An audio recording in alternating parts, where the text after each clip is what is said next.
اعوذ باللہ من الشیطان الرجیم بسم اللہ الرحمن الرحیم.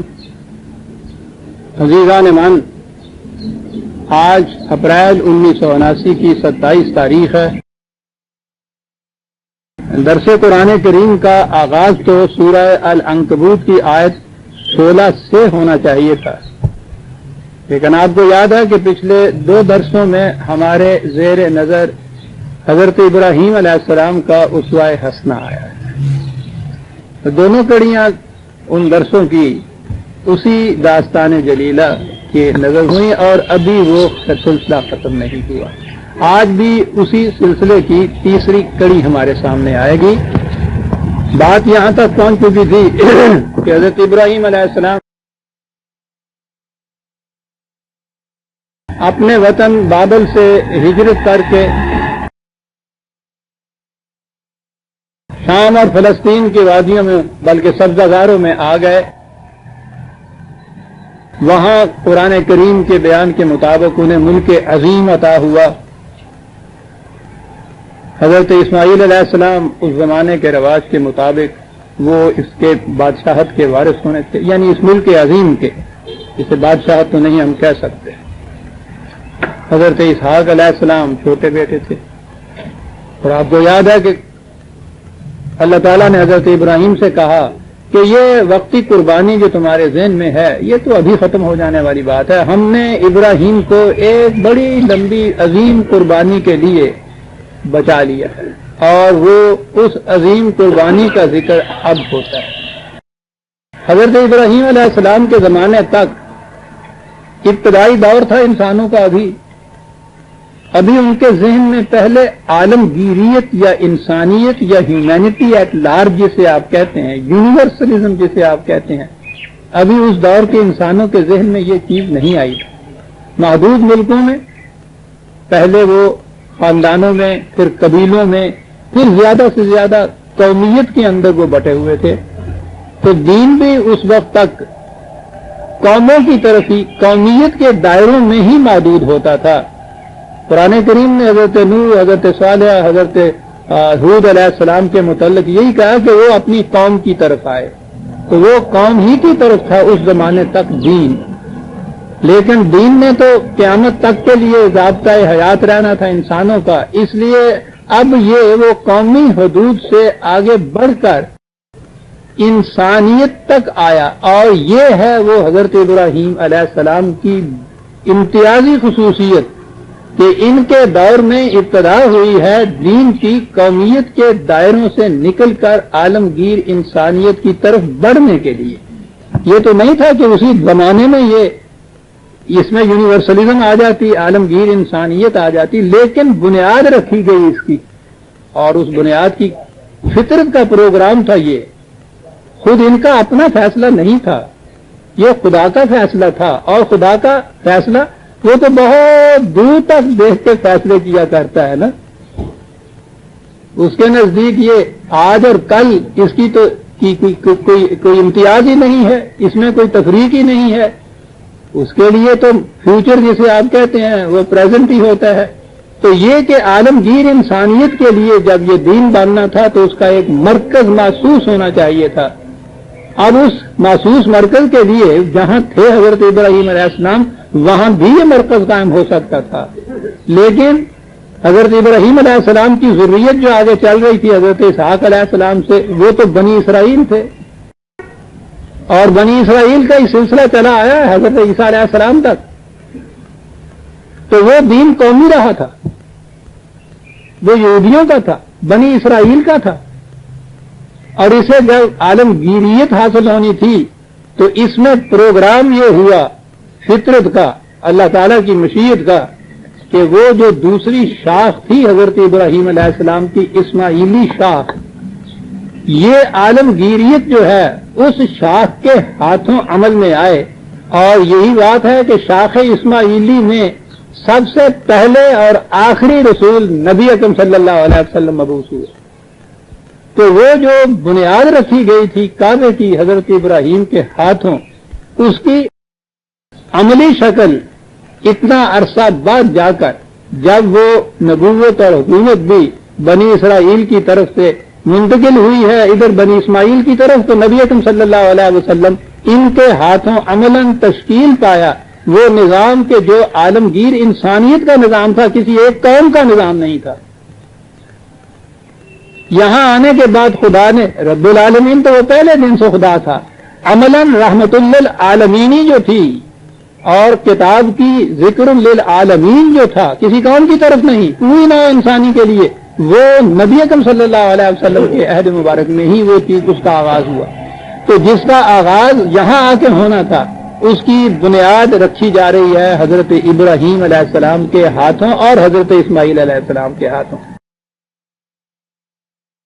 اور وہ وہاں شام اور فلسطین کی قبضہ داروں میں نہیں، حجاز کے ریگستان میں، جسے خود وادی غیر ذی زرع کہا ہے، وہ وادی کے جس میں کچھ بھی پیدا نہیں ہوتا، اس وادی میں اس کی بنیاد رکھی گئی کہ وہاں کوئی اس قسم کی طبعی یا دنیاوی کشش جسے آپ کہتے ہیں اس ملک میں کوئی بھی نہیں تھی۔ یہ تو ہمارے دیکھنے کی بات ہے۔ وہاں یہ تیل کے چشمے جو نکلے ہیں تو یہ بہتا ہوا سونا اگل آیا، زمین سے نکل آیا، تو وہاں خوشحالی آ گئی، کاروبار بالی آ گئی، بلکہ بڑی افراد آئی، ورنہ اس سے پیش تک تو خود ہمارے بچپن کے زمانے میں یہ عرب وہاں سے آیا کرتے تھے بیچارے، غریب، بھیک مانگنے کے لیے، کھجوروں کی گٹھلیوں کے اوپر گزارا کرنے والی قوم تھی یہ۔ اتنے صدیوں سے یہ قوم اسی طرح سے چلی آ رہی تھی، اور وہاں بسایا حضرت ابراہیم علیہ السلام نے اپنی اس ذریت اسماعیلی کو، جنہوں نے وہاں کی ملک عظیم کا مالک ہونا تھا۔ بہت بڑی قربانی تھی یہ جو دی گئی، یہ ذبح عظیم تھی۔ اور ہم بات وہاں سے شروع کرتے ہیں جو حضرت ابراہیم علیہ السلام نے کہا، 14/37، ربنا انی اسکنت من ذریتی بواد غیر ذی زرع عند بیتک المحرم، اے میرے نشو و نما دینے والے، میں نے اپنی اولاد کے ایک حصے کو اس مقام میں بسا دیا ہے کہ جو ایسی وادی ہے کہ جس میں کچھ بھی پیدا نہیں ہوتا۔ یہ واجب الاحترام مقام تیرا جو ہے، مکان تیرا جو ہے، تیرا گھر جو ہے بیتک کا، یہ ہے نا وہ امتیاز۔ وہ ساری دنیا، ساری کائنات خدا کی ہے، لیکن اس میں مخصوص کیا جا رہا ہے ایک گھر کو خدا کا گھر کہہ کر، اور یہ اختصاص اس لیے ہے کہ اس کی نسبت کسی قبیلے، قوم، خاندان، شخص، وطنیت کسی کی طرف نہیں کی جا سکتی۔ یہ بنی اسرائیل تو ایک طرف رہا، یہ بنی اسماعیل کا بھی گھر نہیں اس کو کہا۔ نسبتیں کاٹ دی ساری انسانوں کی، خواہ وہ انفرادی ہوں اور خواہ وہ اجتماعی ہوں۔ نہ یہ ابراہیم کا گھر کہلایا، نہ اسماعیل کی شاخ کا گھر کہلایا، نہ عربوں کا گھر کہلایا۔ ہم آگے چل کے بتائیں گے کہ جہاں جہاں بھی کعبے کے متعلق قرآن کریم میں ذکر آیا ہے للناس آیا ہے، نو انسانی کے لیے، اور جسے نو انسانی کا گھر کہنا تھا اسے خدا نے کہا یہ ہمارا گھر۔ اور چونکہ ہم تمام نوع انسانی کے رب ہیں، اس لیے ہمارا گھر پوری انسانیت کا گھر ہے۔ تو یاد رکھیے، جس چیز کو بھی خدا نے اپنی طرف منسوب کیا ہے اس کے معنی یہ ہے کہ اس پہ کسی کی ذاتی ملکیت نہیں ہو سکتی، وہ پوری نوع انسانی کے لیے ہوتا ہے۔ تو کہا کہ تیرے گھر کے قریب میں نے اس وادی غیر ذی زرع میں اپنی اولاد کے ایک حصے کو، ایک شاخ کو یہاں میں نے بسا دیا ہے۔ بات دوسری طرف چلی جائے گی، کس مقصد کے لیے؟ ربنا لیقیموا الصلاۃ، ٹھیک ہے، ترجمہ تو یہی ہے تاکہ وہ صلاۃ کو قائم کریں جسے کہتے ہیں۔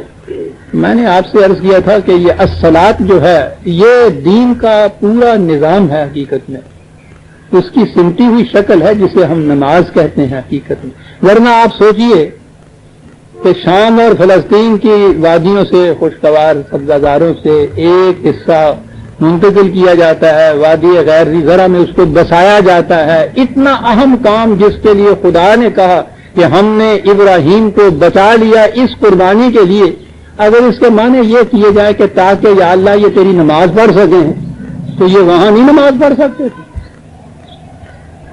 یعنی اس مقصد کے لیے یہ اتنا بڑا پروگرام تاکہ یہ نماز پڑھ سکیں۔ تو یہ نماز پڑھنا نہیں ہے. نماز پڑھنا تو اس کی ایک سمٹی ہوئی شکل ہے. اقامت صلاۃ نظام خدا بندی کا قائم کرنا ہے کہ میں نے یہ سب کچھ اس لیے کیا ہے کہ تیری مشیت کے مطابق تیرا نظام جو ہے وہ دنیا میں قائم ہو. اور وہ نظام کسی قوم کا نظام نہیں ہو سکتا, کسی ملک کا نہیں ہو سکتا, کسی خاندان کا نہیں ہو سکتا. نو انسانی کا نظام ہونا ہے, نظام خداوندی جسے کہا جائے گا. تو اقیم الصلاۃ کے یہ معنی ہے تاکہ وہ یہاں تیرا نظام قائم کر سکے. آگے فَجْعَلْ أَفْئِدَةً مِّنَ النَّاسِ تَهْوِي إِلَيْهِمْ, میں نے اتنا کر دیا ہے. اب یہ کہ یہ پوری دیکھیے من الناس آیا ہے یہاں تاکہ نو انسانی کے دلوں میں کشش پیدا ہو جائے تیرے اس مرکز کی. تو یہ کر, میں نے یہ کر دیا ہے, میں تو اتنا ہی کر سکتا تھا. کیا بات ہے سر, جو کچھ میرے ذمہ تھا وہ یہ تھا, میں نے تو اس کی تکمیل کر دی. اب اس کے بعد اگلی بات جو ہے کہ یہ پوری نو انسانی کا مرکز بن جائے, اس کے لیے تو انتظام یہ کر دے کہ ان کے لوگوں کے الناس کے. اب دیکھیے وہی یہاں سے وہ قومیت ختم ہو گئی. یہ نہیں کہا کہ اس کی ضروریت یا وہ بنی اسماعیل کی ضروریت جو ہے ان کے دل اس طرف مائل کر دے, الناس کے دل ان کی طرف مائل کر دے. اس لیے میں نے یہ کیا ہے. آج کے اگلے 2 لفظ جو ہیں ابھی چھوڑتا ہوں کہ یہ ذکر جو ہے ذرا بڑے اور محاکاتی انداز میں, بڑے حسین انداز میں سورہ بقرہ میں ہے 2/127.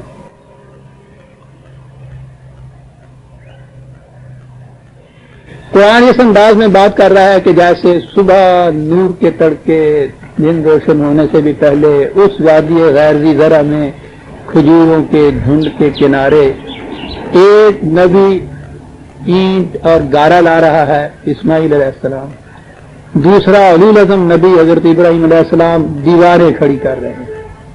تو یہ ہوتا ہے نا, یہ مزدوروں میں یہ کام کرتے ہیں نا, تو وہ محنت سے تھوڑا سستانے کے لیے کچھ گنگناتے رہتے ہیں. یہ عام چیز ہے کہ یہ اس سے وہ جو تکان ہوتی ہے وہ کم ہوتی ہے, توجہ تھوڑی سی دوسری طرف چلی جاتی ہے نا, تو وہ عام طور پر یہ گنگناتے ہیں. یہ 2 نبی ہیں معماران حرم کعبہ یا بیت اللہ, اللہ کے گھر کے معمار. اب یہ بھی وہ چیز ہے کہ گنگنانا بھی ہے, لیکن ان کا گنگنانا کیا ہے؟ قرآن کس انداز میں بات کرتا ہے, وَإِذْ يَرْفَعُ إِبْرَاهِيمُ الْقَوَاعِدَ مِنَ الْبَيْتِ وَإِسْمَاعِيلُ, ابراہیم اور اسماعیل دونوں ہمارے گھر کی دیواروں کو اونچا کر رہے ہیں, ربے رکھ رہے ہیں, اس کے اوپر دیواریں اونچی ہو رہی ہیں. اس طرح سے یہ مٹی گارا ڈھو رہے ہیں, دیواریں اونچی کر رہے ہیں, یہ کام بھی کر رہے ہیں.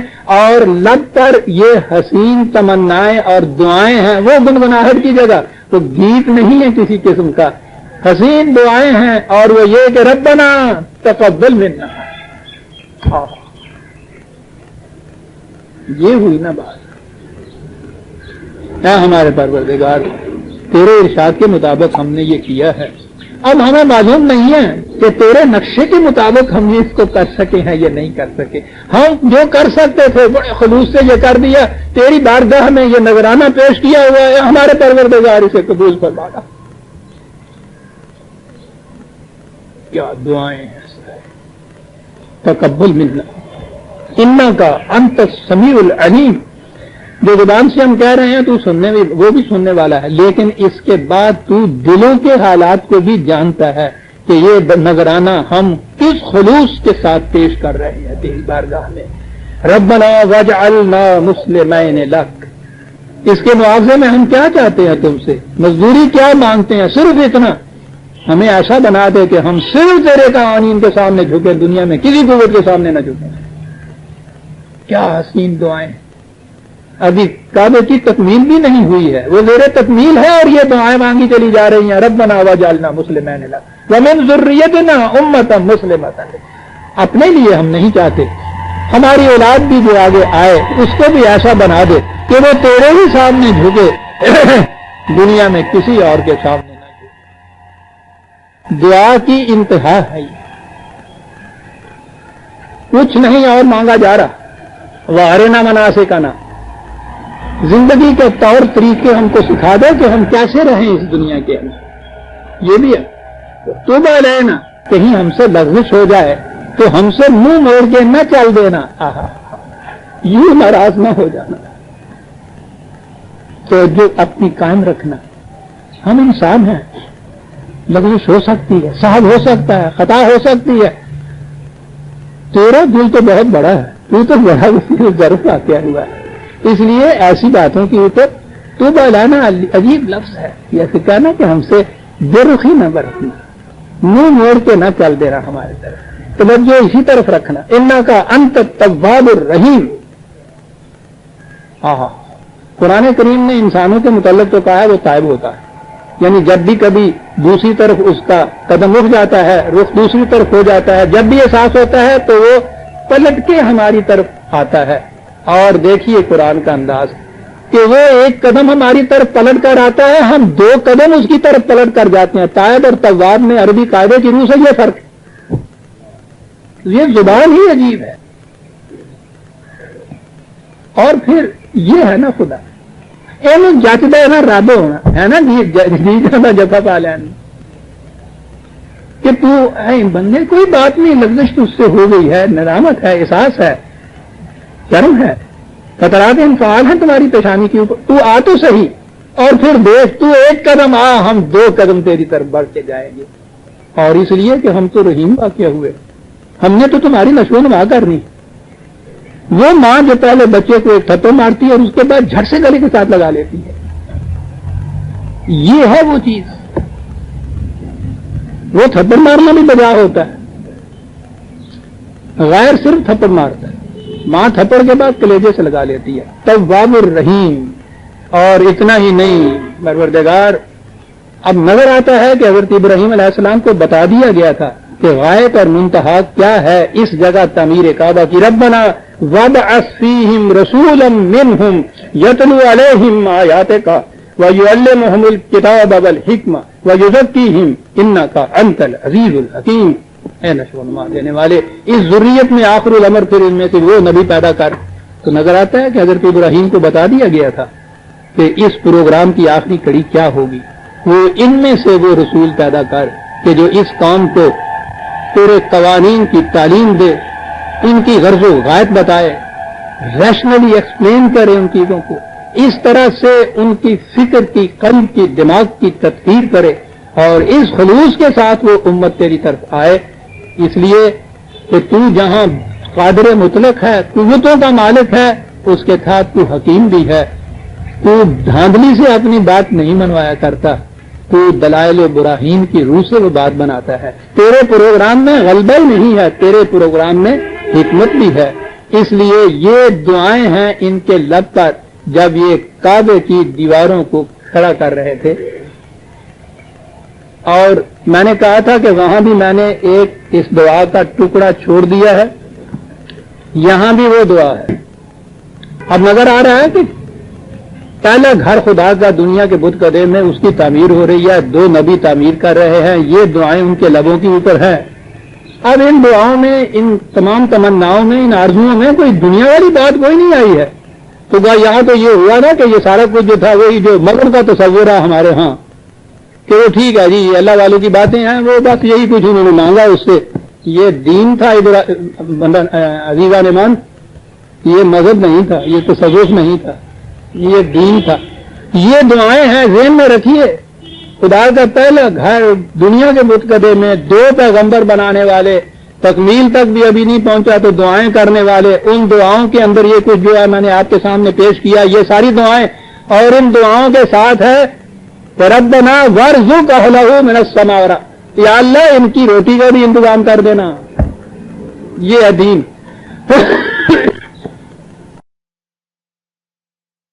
یہ ہے روٹی کی اہمیت, رزق حلال کی اہمیت.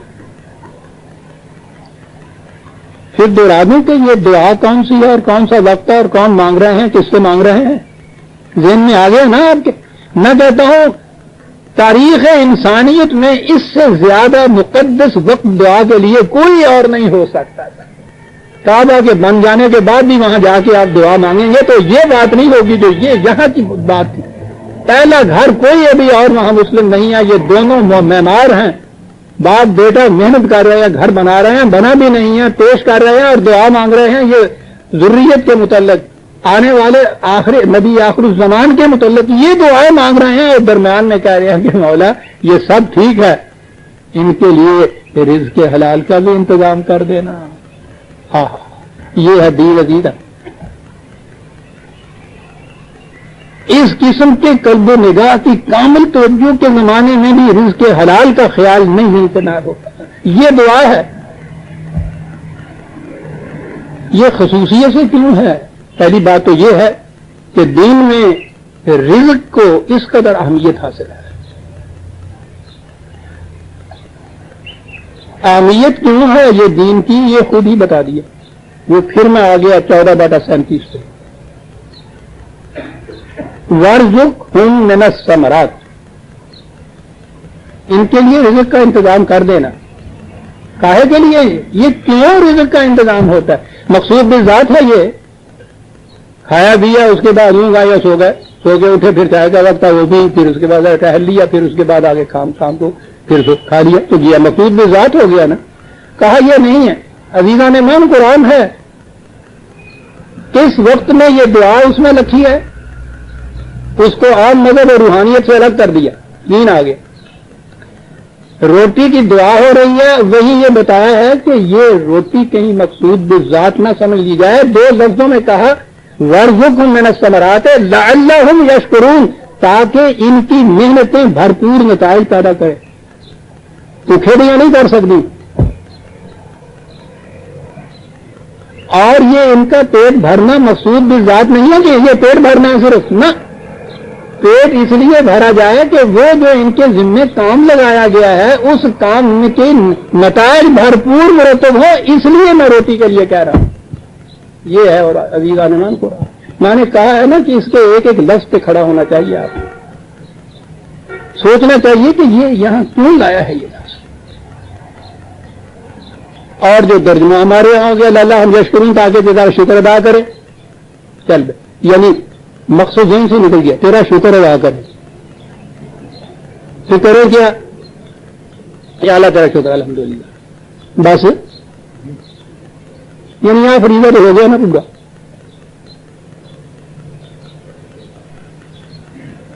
پوچھو ان عربوں سے جن کی زبان میں قرآن نازل ہوا ہے کہ شکر کے معنی کیا تھے۔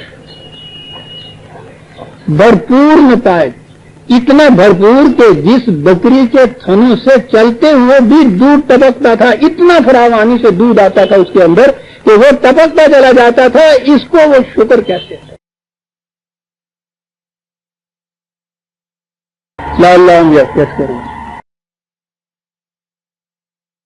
اور اگلی بات اور ہے عزیزان ایمان اس میں راز کی، کہ یہ جو کہا ہے کہ یہ اپنی طرف سے کچھ انتظام کر دینا روٹی کا، یہ کیا بات؟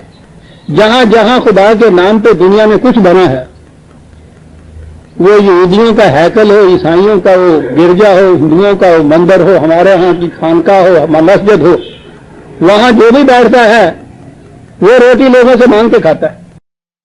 کہا کہ اتنا بڑا ہم مرکز بنا رہے ہیں، کہیں یہ صورت نہ پیدا ہو جائے کہ یہ میری اولاد یہاں مجاور بن کے بیٹھ جائے اور یہاں لوگوں کی روٹیاں توڑے۔ خدا کے لیے ایسا نہ کرنا میرے پروردگار، اپنی طرف سے ان کا انتظام کر دینا، روٹی کا مجاور نہ بن جائے کہیں۔ ہاں ہاں ہاں، بڑی چیز یہ جو قرآن کریم نے یہ کہا ہے کہ احبار و رہبان جو ہیں یاکلون اموال الناس بالباطل، کہ ان کی کیفیت یہ ہے کہ کوئی تعمیری کام کیے بغیر لوگوں کی محنت کے روٹی کھاتے ہیں، یہ وہ باطل کہا ہے قرآن نے اس روٹی کو۔ جو خود کوئی تعمیری کام کر کے کماتا نہیں ہے، جو بھی اس کا انداز ہے روٹی کا، قرآن اسے باطل کہتا ہے۔ اور سب سے بڑا تو احبار و رہبان کی روٹی کے متعلق قرآن نے کہا ہے۔ یہ کیوں اس کے باطل کہا ہے؟ یاکلون اموال الناس، لوگوں کی کمائی کا جو رزق یہ اسے کھاتے ہیں، آپ کچھ نہیں کرتے۔ یہ ہے وہ لم کہ جہاں جہاں بھی خدا کے عبادت یا پرستش کے ورشپ کے نام پہ کوئی مرکز بنے ہیں، دنیا بھر کی خرابیوں کا موجود مرکز وہ ہوتے ہیں۔ وہ بنیاد اس کی یہی ہوتی ہے کہ وہاں والے خود کما کے کھانا نہیں جانتے، ایک وقت کی روٹی نہیں کما سکتے، اور پھر جو خود نہ کما سکے اسے پھر روٹی کے لیے جو کچھ قسم کے دھندے کرنے پڑتے ہیں وہ ظاہر ہے، جرت ہے، دلیری ہے، تو ڈاکو ہے، ایسا کچھ نہیں ہے، جواریہ ہے، اس سے بھی نیچے ہے تو تعویذ لکھ رہا ہے۔ یعنی وہ ساری لب یہ ہے کہ خود کما کے نہیں کھا سکتے۔ یہ کہا ہے کہ یہ تو بہت بڑا مرکز بنا رہا ہوں میں دنیا میں، ساری دنیا کے لیے ایک مرکز، یہاں کے چڑھاوے تو پوچھو نہیں کتنے ہوں گے۔ پروردگار ایسی صورت نہ پیدا کر دینا، مجبور ہو جائیں گے، یہ یہاں کچھ ہوتا نہیں ہے، اس کی حفاظت کے لیے میں نے یہاں ان کو بسا دیا ہے، تو اگر ایسی صورت نہ ہوئی تو یہ تو شاید مجبوراً بھی چڑھاوے جو ہیں وہ لینے لگ جائیں۔ تو کوئی چھوٹی سی خانقاہ درگاہ یا کا چڑھاوا تھوڑا نہیں ہوتا، تو جو ساری دنیا کے لیے خدا کا مرکز بنانا ہے اس کے چڑھاوے کا تو پوچھو نہیں کتنا ہو سکتا۔ جا کے دیکھیے وہاں کے چڑھاوے جو ہیں، اب وہ جو کعبے کے دروازے کی وہ تالا کھولنے والا شیبانی ہے، پوچھو نہیں اس کی فیس کتنی ہے۔ کہا کہ یہ انتظام اپنی طرف سے کر دینا، روٹی کا مسئلہ بڑا اہم ہے، کہیں یہ اس کے مجاور نہ بن کے بیٹھ جائیں، مجبوراً ہی نہ کہیں لوگوں سے روٹی مانگ کے کھانا پڑے، تو ایسی روٹی دینا جو ان کی محنتوں میں بھرپور نتائج پیدا کر سکے۔ یہ دن ہے عزیزان من، اس دعا کے اندر ان دعاؤں کے ساتھ اس کعبہ کی تعمیر ہوئی۔ اب وہ اسوہ حسنہ جو ہے میں نے عرض کیا، اس کی یہ آخری کڑی آ گئی۔ اس آخری کڑی میں قرآن کریم نے دو لفظوں میں جسے کہتے ہیں سمت کر کے رکھ دیا، نچوڑ نکال دیا، تت کٹ کے رکھ دیتا دو لفظوں میں۔ کہا ابراہیم کی زندگی وَلَقَدِ اصْطَفَيْنَاهُ فِي الدُّنْيَا إِنَّهُ فِي الْآخِرَةِ لَمِنَ الصَّالِحِينَ، اتنا بڑا مقام اس دنیا کے اندر بھی اس کو ہم نے منتخب بنا لیا تھا اپنا، آخرت کے اندر بھی وہ صالحین میں سے ہوگا۔ کہا یہ کیا کیا تھا اس نے جس کے لیے یہ کچھ ہو گیا، کیسا وہ بن گیا، اس کا کردار کیا کیا تھا۔ سوچیے عزیزان من، کہنے کے لیے پتہ نہیں کتنی مجالدات کی ضرورت ہوتی۔ اس نے دو لفظ کیا ہیں، کہا یہ ہوا یہ تھا کہ اذ قال ربہ اسلم، جب اس کے رب نے کہا کہ ہمارے قوانین کے سامنے جھک جا، قال اسلمت لرب العالمین، اس نے کہا کہ لیجیے میں جھکا تھا، کہنے لگے بس یہ بات تھی۔ یہ ہے اسلمت لرب العالمین۔ دیکھا آپ نے دو لفظوں میں کس طرح ساری کہانی کہہ دی۔ بے ساختہ شعر کبھی کبھی یاد آ جاتا ہے، حسرت کا شعر ہے یہ، اسلم تو زبان سے کچھ نہیں کہا، یوں ہی اسلمتوں کے لیے میں سمجھتا ہوں کہ زبان سے بھی نہیں کہا ہوگا، یوں ہی کہہ دیا ہوگا۔ شعر ہے اس کا، مجھے بہت پیارا لگا۔ پوچھتے ہیں وہ جان ساروں کو، تم بھی حسرت اٹھو سلام کرو اور بیٹھو۔ آہا، پوچھتے ہیں وہ جان ساروں کو، تم بھی حسرت اٹھو سلام کرو۔ اسلم، یہ ہے ساری بات، کچھ نہیں کہا گا، اٹھو سلام کرو اور بیٹھو۔ یہ ہے اسوہ ابراہیم۔ پوچھتے ہیں وہ جان ساروں کو، ادائیے کون ہے جان دینے والا ہمارے لیے، تم بھی حسرت اٹھو۔ تو اٹھ کے کیا ہے، تو وہاں اٹھ کے پھر شروع کر دو اپنا احساس کہ حضور نے اس طرح سے دعوت دی ہے، اور اس دعوت مقدسہ کو ہم نے وہ سمجھا ہے، اور اس کے لیے ہم نے عمر بھر غور و فکر کیا ہے، ہم نے ایک تنظیم بنائی ہے، پارٹی بنائی ہے، اور ہم اس کے لیے یہ کریں گے وہ کریں گے، کچھ نہیں۔ یہ حضرت اٹھو، کیا کریں، سلام کرو، سب کچھ کہہ دیا، سب کچھ خدا سے مانگ لیا، تجھ کو مانگ کر اٹھتے نہیں ہیں ہاتھ میرے اس دعا کے بعد سلام کو۔ یہاں یہ بات ہے، قال ربہ اسلم، جانساروں کو پوچھتے ہیں قال اسلم، تو بس یہ کہا قرآن نے، سب کچھ کہہ دیا، بھائی اتنی سی چیز ہی ہے، لیکن یہ وقتی بات نہیں، ولا تموتن الا وانتم مسلمون، یہ تو آخری سانس زندگی کا جو ہے اس سانس تک اسلم تو ہے، یاد رکھو یہ شہادت گاہ الفت میں قدم رکھنا ہے، پوری زندگی اسلم۔ آوازیں کرتی جائیں، سلام کرتے ہوئے جھکتے چلے جاؤ۔ عزیزان امان، یہ جب کچھ ہوا، اب آپ نے دیکھا کہ شروع سے آخر تک کن کن مرحلوں سے یہ گزرے ہیں، سب ایسے مراحل کہ جن میں سے ایک مرحلہ بھی انسان کی فدویت کے لیے کافی ہو جاتا ہے، جانثاری کے لیے کافی ہو جاتا ہے۔ بہت بڑے اطلاعات تھے، یہ بڑے بڑے مراحل تھے۔ میں نے پھر دوہرا دوں چند لفظوں میں، گھر میں باپ کے سامنے یہ کہنا، اور باپ اس وقت اعظم، سب سے بڑا مہا منتری، بادشاہ سے زیادہ اقتدار کا مالک، پھر صاحب ثروت، صاحب اقتدار، صاحب دولت، یہ سب کچھ ان کی وراثت میں آنے والا، باپ سے کہتے کہ کیا ہو گیا ہے تمہیں، اپنے ہاتھوں سے بت تراشتے ہو، پھر اس کے سامنے خود ہی سجدہ ریز ہو جاتے ہو، آپ کی عقل کو کیا ہو گیا؟ پہلی چیز باپ نے کہا کہ یاد رکھو، اگر ان باتوں سے تم باز نہ آئے، گھر سے نکال دوں گا، آگ کر دوں گا، ملک سے بدل کرا دوں گا۔ اس نے کہا کہ شکریہ، آپ یہ کچھ کرتے رہیے، میں اس کے باوجود خدا سے یہ دعا مانگوں گا کہ اللہ تمہیں صحیح راستہ دکھا دے۔ پہلا مرحلہ بادشاہ کے ہاں جا پہنچے، بادشاہ جسے نمرود کہا جاتا ہے، تمرد کی انتہا ہے۔ وہ فرعون تو انا ربکم الاعلی صرف کہتا تھا کہ تمہاری روٹی کا میں مالک ہوں، یہ کہتا تھا انا احیی و امیت، تمہاری موت اور زندگی میرے ہاتھ میں ہے۔ وہ اتنا بڑا متمرد اس بادشاہ کے سامنے کھڑے ہو گئے اور اس سے جا کے کہہ رہے ہیں کہ کس مسلک کے اوپر تم کہہ رہی ہے؟ میں نے یہ اقتدار میرا ہے، وہ بات ساری ہو چکی ہے، تو اقتدار تمہارا اس کائنات میں، یہ بات جو تم نے کہہ دی کہ انا احیی و امیت، وہ اس لیے ہے کہ تم حکومت کے نشے میں ہو، میں تمہارا نشہ ابھی اتارتا ہوں۔ میرا خدا مشرق سے سورج کو نکالتا ہے، اگر کائنات میں تمہارا اختیار ہے تو اس کو مغرب سے نکال کے بتاؤ، تب وہ اللہ کی طرف اتنا پیڑا پہ ہے جن کرنے بادشاہ نمرود، وہاں سے یہ کیا کہ پوری کی پوری قوم، ان کا ہر خدا جس کو نے کہا کہ یہ ہے جس کے سامنے ہم سجدہ رہ جاتے ہیں، وہ ستارہ اور وہ چاند اور وہ سورج، ایک ایک کے متعلق دلیل کہ کوئی بات نہیں، ذرا ٹھہر جائیے۔ یوں ہی وہ غروب ہوا، اس نے کہا کہ یہ خدا ہو سکتا ہے جو آج اس قدر درخشندہ ہے، تھوڑے ہی وقت کے بعد وہ غروب ہو جاتا ہے، اس کا وجود ختم ہو جاتا ہے، اسے خدا بنا رہے۔ ان کے بت قدوں میں پہنچ رہے ہیں تو ایک ایک بت کے ٹکڑے کر دیتے ہیں، پھر انہی سے منواتے ہیں، وہ ایک کو وہ چھوڑ کے اسی حالت میں، یہ ساری باتیں آ چکی ہیں، ان سے منواتے ہیں کہ ابراہیم کیوں مذاق کر رہے ہو، تمہیں تو خود پتا ہے کہ یہ بولا نہیں کرتے۔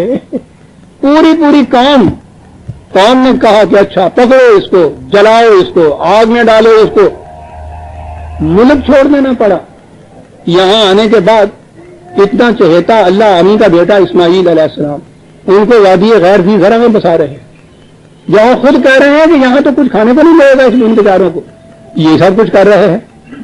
آپ دیکھ رہے ہیں کہ یہ کیا کچھ تھا، کن منازل میں سے یہ گزرا ہے ابراہیم علیہ السلام۔ وَإِذَا ابْتَلَىٰ إِبْرَاهِيمَ رَبُّهُ بِكَلِمَاتٍ فَأَتَمَّهُنَّ،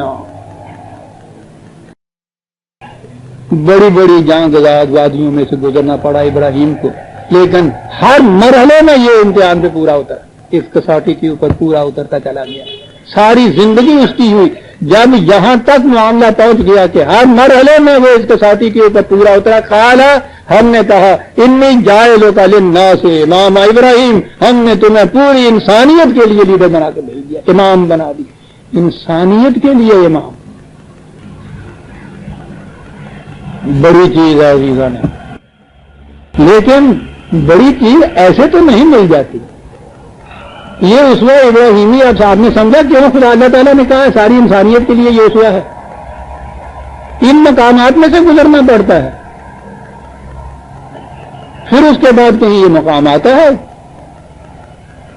چھوٹے پیمانے کے اوپر امام بننا ہو، چھوٹے پیمانے کے اوپر یہی ابتلا آئیں گے، اس سے بڑے پیمانے پہ بننا ہو، بڑے پیمانے پہ ابتلا آ جائیں گے۔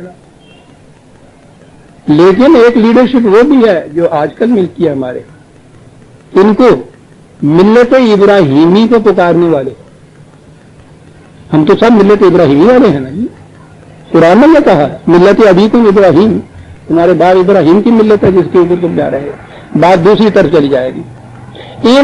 ان مراحل میں سے، ان منزلوں میں سے، ان پٹھالیوں میں سے نکلنے کے بعد جب ہوا تو کہا ہے کہ ہاں ابراہیم، اب تم نے اپنے آپ کو، یہ ٹیسٹ جتنے تھے ان کے اوپر پورے اترے، تو اس کے بعد تم نے ثابت کر دیا کہ تم انسانیت کی امامت کے قابل ہو، قیادت، لیڈرشپ، تم اس کے قابل ہو. عزیزان من، یہ ہونی چاہیے کسوٹی اور معیار آپ کے پاس یہ دیکھنے کے لیے کہ ووٹ کس کو دیا جائے. امامت کے لیے آپ طے کرتے ہیں کچھ، لیڈرشپ کے لیے طے کرتے ہیں. اس وقت ابراہیمی اگر آپ نے سامنے رکھنا تو دیکھیے کس مقام کے یہ کہا اس نے.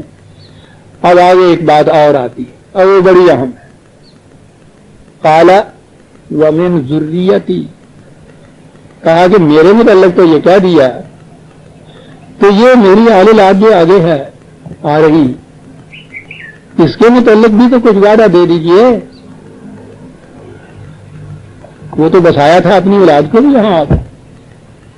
کہا وعدہ جو میری ساتھ صرف ہو رہا ہے. جائے لوگ کا تجھے منایا ہے صرف. دیکھیے کیسے باریک چیزیں آتی ہیں قرآن میں. عزیزان من، جائے لوگ کا، اور انہوں نے کہا آگے بھی تو ابراہیم تھا سرکار. یہ تو کہا میرے متعلق کہا گیا ہے، یہ آگے جو اولاد آئے. اب یہاں آتی ہے صحیح وہ جو ملت ابراہیمی جسے آپ کہتے ہیں، دین جس کو آپ کہتے ہیں. کہا قال لا ینال عہد الظالمین، کہا کہ نہیں بھائی یہ وراثت میں چیزیں نہیں آیا کرتی کہ دری راہ فلاں ابن فلاں چیزیں نیست، وراثت میں نہیں آتی. تیری اولاد میں سے بھی اگر کوئی صالحین میں سے ہوگا تیری طرح، تو یہ کچھ وہ اس بنا پہ لے جائے گا کہ اس کا ذاتی کردار وہ تھا. اگر وہ اس مقام پہ نہیں رہا تو پھر ہم وعدہ نہیں کرتے. یاد رکھ، سخی نالوں خون پڑا دے ترت جائے جواب، ٹکا کے جواب دیتے.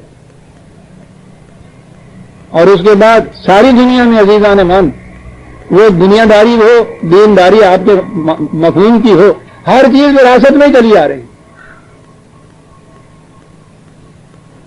دیکھا کیسے دو ٹوک جواب مل رہا ہے. یہ وراثت کی چیز نہیں. انسانیت کے جوہر وراثت میں عزیزان من، اینا باپ ہو اور اس کا بیٹا جو پیدا ہوتا ہے، الف بے بھی اس کو نئے سرے سے سکھانی پڑتی ہے. وہ ذرا سی چیز بھی اپنے وراثت میں نہیں لے کے آتا. باپ کی جو انسانی خصوصیات ہیں، طبی خصوصیات تو اور ہیں، وہ تو اور بات ہے. بکری کا بچہ بکری میموری ہوتی ہے، اور انسان کا اسی قسم کا حجولہ سا ہوتا ہے. انسانیت کی جو صلاحیتیں ہیں وراثت میں نہیں ملتی. کہ جائے کہ کردار کی صلاحیتیں وراثت کے اندر مل جائیں. کہا غلط.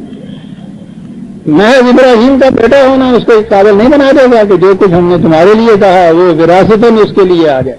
اور یہی چیز تھی جو حضرت ابراہیم علیہ السلام نے، میں نے کہا ہے نا کہ یہاں سے دین یونیورسلزم آ گئی تھی. دین کے اندر انسانیت آ گئی تھی، عالمگیریت آ گئی تھی.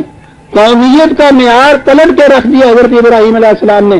کہا کہ ومن تبعنی فہو منی، تم کہتے ہو ہم ابراہیم کے ساتھی ہیں، ابراہیم کی قوم میں سے ہیں، اس کے ساتھ والے ہیں، اس کے گروہ میں سے ہیں، اس کی پارٹی کے ہیں. قطعاً غلط ہے. جو میرا اتباع کرے گا خدا کے راستے میں وہ میرا ہے، اگر وہ نہیں کرتا تو میرا بیٹا بھی میرا نہیں. جی یہ ہے عزیزان ایمان اسلام. غلط وعدہ نہیں دیا جا سکتا. ہاں اتنا کچھ بیان کرنے کے بعد آپ دیکھیے کہ خود ذات باری تعالیٰ بھی، جسے ہم کہیں گے کہ کس قدر عرض و کیف کے ساتھ یہ داستان بیان کرتے ہیں. یہ کچھ بیان کرتے ہوئے 16/120 نکال لیجیے، بلکہ 120 ہی ہے. کہا ابراہیم اس قسم کے کردار کے مجسمے کو تم سمجھتے ہو کہ کوئی ایک فرد تھا، یہ جسٹ این انڈیویجول؟ کیا کہہ رہے ہو تم؟ اس قسم کے جامع صفات جو افراد ہوتے ہیں وہ فرد نہیں ہوتے. ان ابراہیم کانا امتن کانتا للہ حنیفا، وہ تو ایک پوری کی پوری قوم تھا. اتنی صفات کا مالک جو امام ہو، جو لیڈر ہو، عزیزان من، وہ تنہا نہیں ہوتا، وہ پوری قوم کا عکس ہوتا ہے. یا یوں کہیے کہ پوری قوم کو اس کا عکس ہونا چاہیے. اس کی ذات کے اندر پوری قوم سموئی ہوئی ہوتی ہے.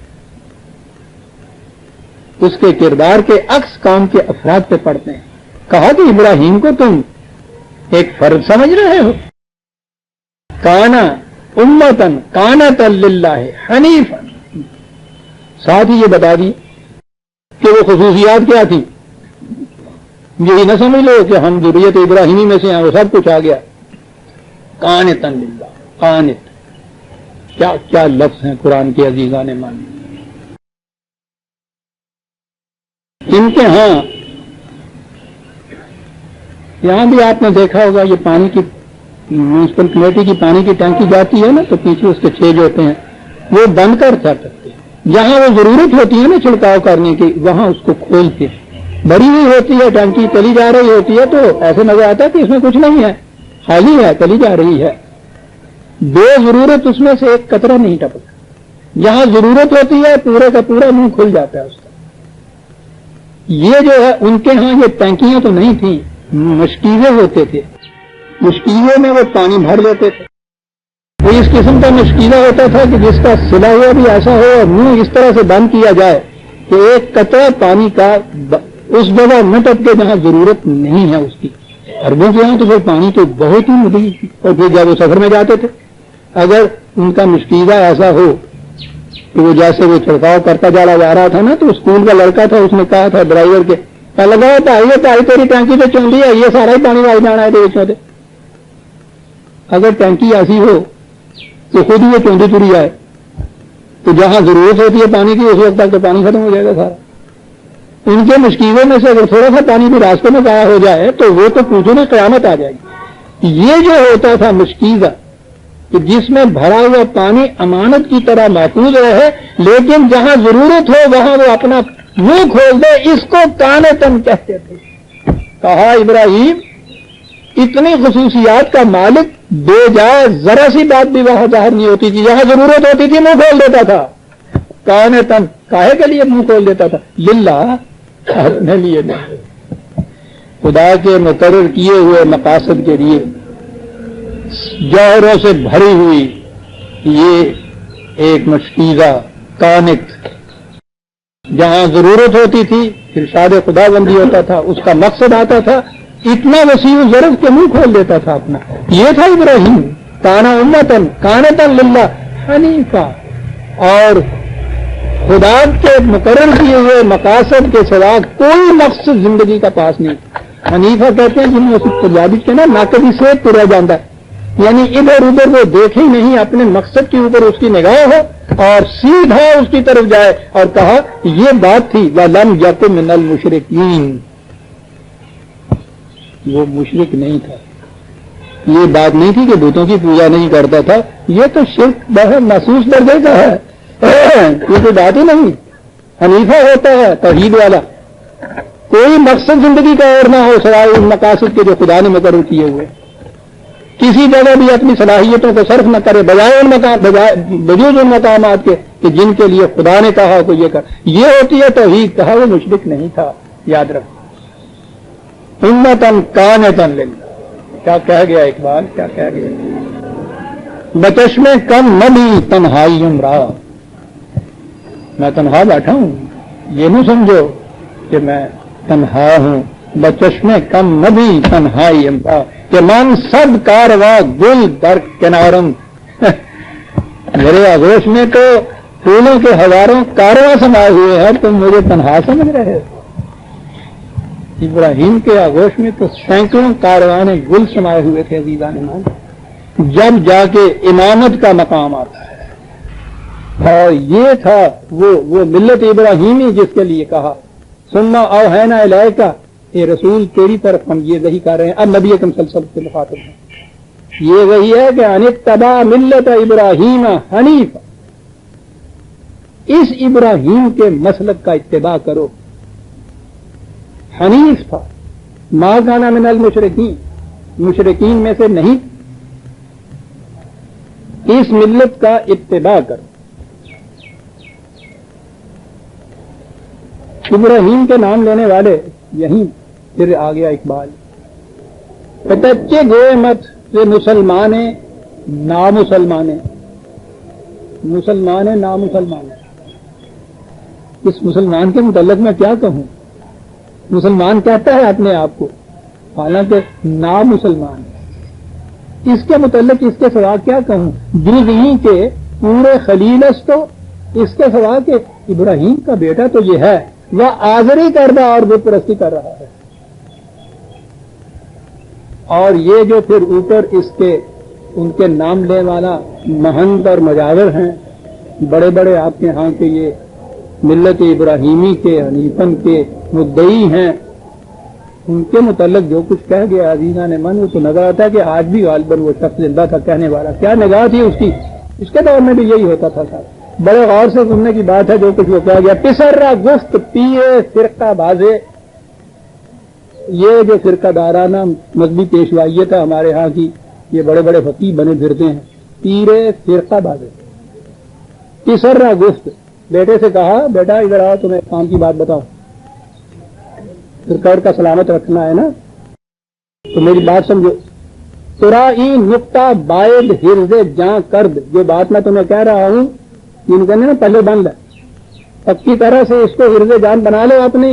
بڑے پتے کی بات تمہیں کہہ رہا ہوں، سن لو دل کے کانوں سے. یہ بات بنمرودان این دور آشنا باد، اس زمانے کے نمرودوں کے ساتھ یاری رکھ اپنی. زے فیض شاہ، اور ان کے فیض سے براہیمی تو آ کر براہیم بنا کر نمرودوں کے ساتھ اپنے رانا گانٹ اور براہیمی کر پھر دنیا میں ان کے فیض سے.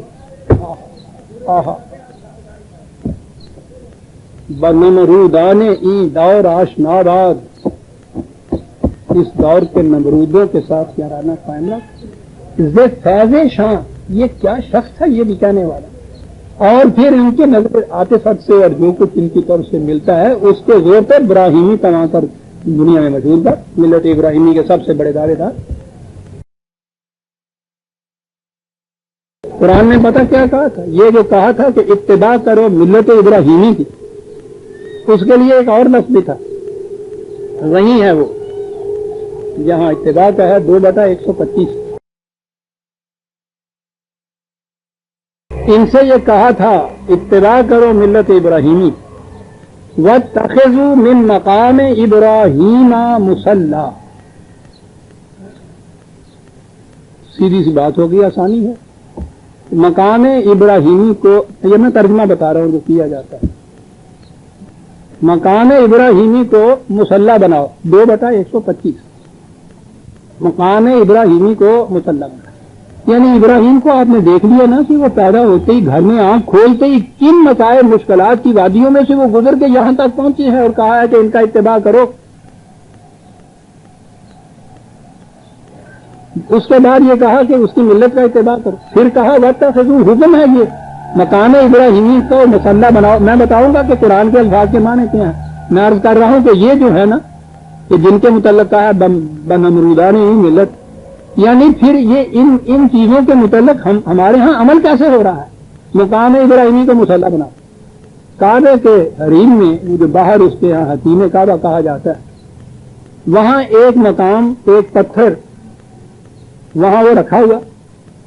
کہا کہ یہاں حضرت ابراہیم علیہ السلام کھڑے ہو کے نماز پڑھا کرتے تھے، یہ ہو گیا مقام ابراہیم. تو اس پتھر کو تم مصلی بناؤ کہ جو بھی یہاں آئے حج کرنے یہاں 2 نفل پڑھو. اتباع ابراہیمی ہو گیا. سیدھی سی بات،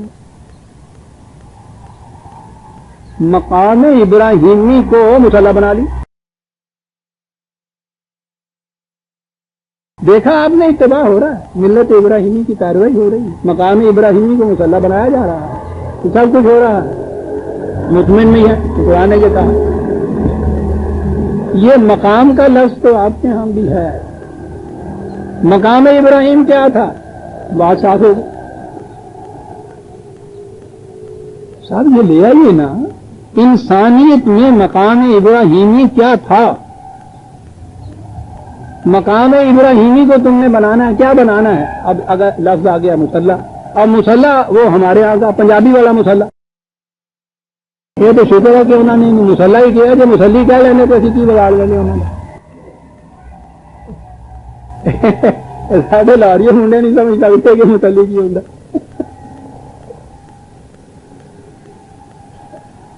یہ بھی بتاتا ہی جاؤ، کون بتائے گا آپ کو؟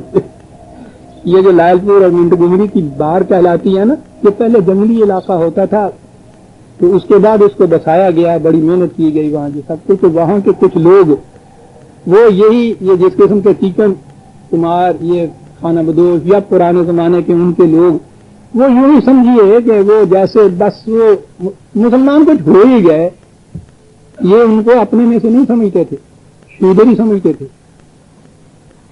تو وہ لوگ جو ہیں جن کو اس طرح سے مقام نہ ملے اپنے معاشرے میں کوئی عزت کا، وہ زیادہ مذہب پرست ہو جاتے ہیں، وہ زیادہ نمازیں پڑھنے لگتا ہے، تو وہ نمازیں پڑھنے لگ گئے کہ اس طرح سے تو کوئی تھوڑا سا مقام ہو جاتا ہے نا، تو وہ مصلی جو ہے مصلی سے وہ مصلی والے زیادہ ہو گئے. تو وہ جو تھا ان کا نام ان لوگوں نے مصلی رکھ لیا، یعنی وہ شودر کے شودر ہی رہے، قابلہ نفرت ان کو سمجھا جاتا تھا. پوچھا جاتا تھا کہ یہ کون ہوں جی، یہ تو تھوڑے آئے آوان نے تو رجپوت ہے نے تو مزارے نے تو سب کچھ، یہ جڑے ہے نے کہ جی یہ مسلی ہوں، یعنی یہ مانے کہ یہ چوہا چمار ہوں ہے. یہاں تک پہنچ گئی بات آپ کے یہاں. تو یہ جو تھا تقریب مقام ابراہیم مصلی، مقام ابراہیمی کو مصلی بنا دیا. مقام ابراہیمی میں عرض کر رہا ہوں کہ ایک سیکنڈ میں ذہن میں آپ کے آگے ہے نا کہ قرآن نے کہا کیا ہے. اب یہ رہا کہ مصلی کیا ہوتا ہے، پوچھے عربوں سے. یہ ریس کورس ہے نا، اس کے اندر وہ جس لائن کے وہ کیا کہتے ہیں اس کو میں تو کبھی گیا نہیں، جس پہ گھوڑے دوڑتے ہیں جی، ٹریک.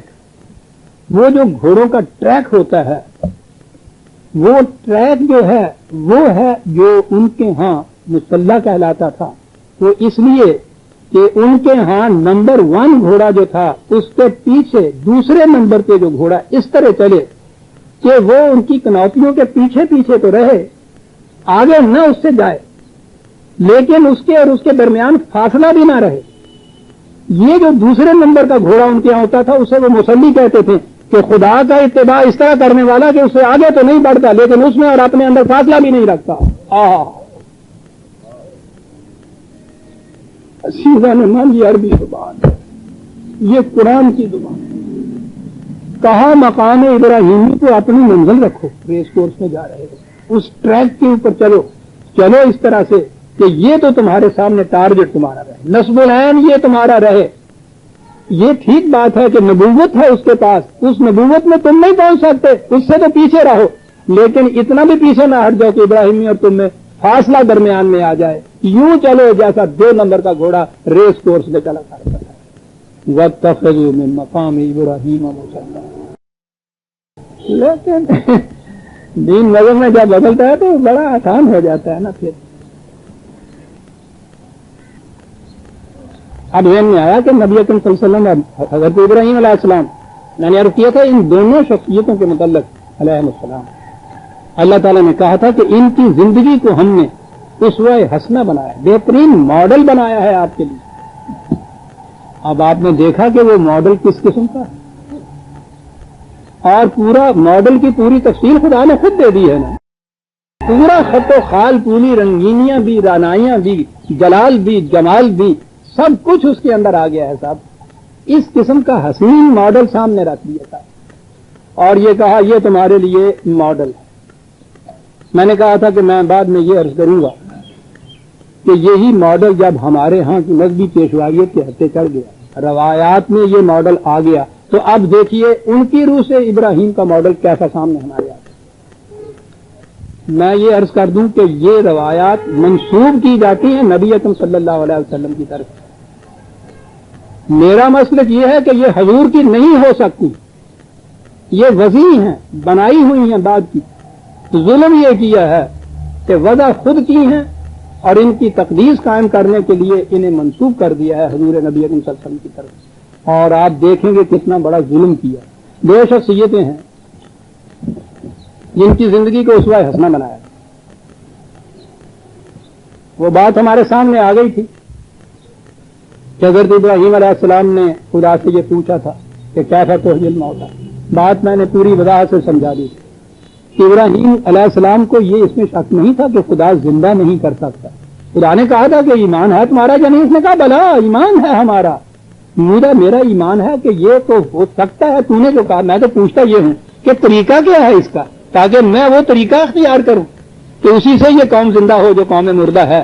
بات اتنی سی، کتنا بڑا یقین ہے، یعنی یہ بات کہ خدا زندہ کر سکتا ہے. ابھی 1 منٹ پہلے 2 آیتیں پہلے تو بادشاہ کے ساتھ مناظرے میں حضرت ابراہیم نے دلیل یہ دی تھی کہ رب اللہ کی ہوگی، میرا خدا وہ ہے جو زندگی اور موت اس کے ہاتھ میں ہے. تو اس سے بڑا یقین تو کوئی ہو ہی نہیں سکتا نا حضرت ابراہیم علیہ السلام کو.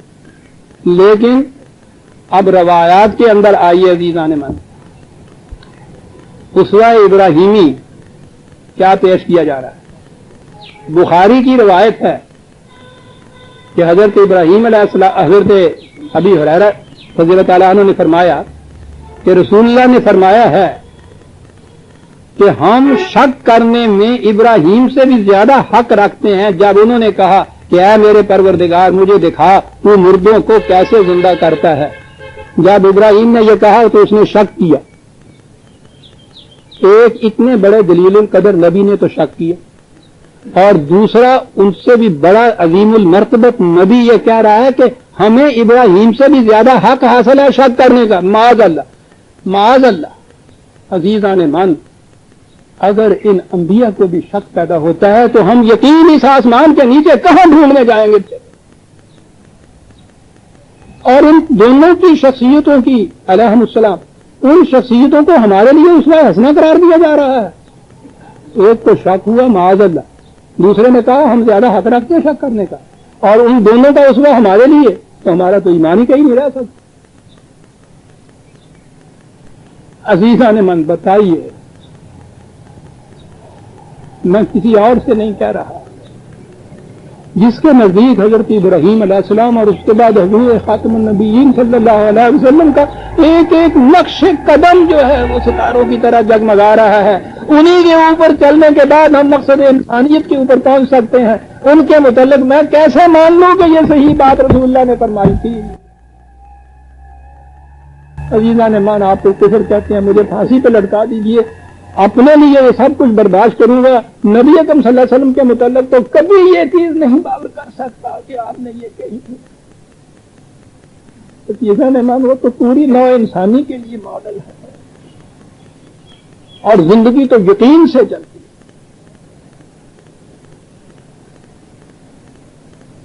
سونا تعویر حاضر کے گرفتار، غلامی سے بتر ہے بے یقینی.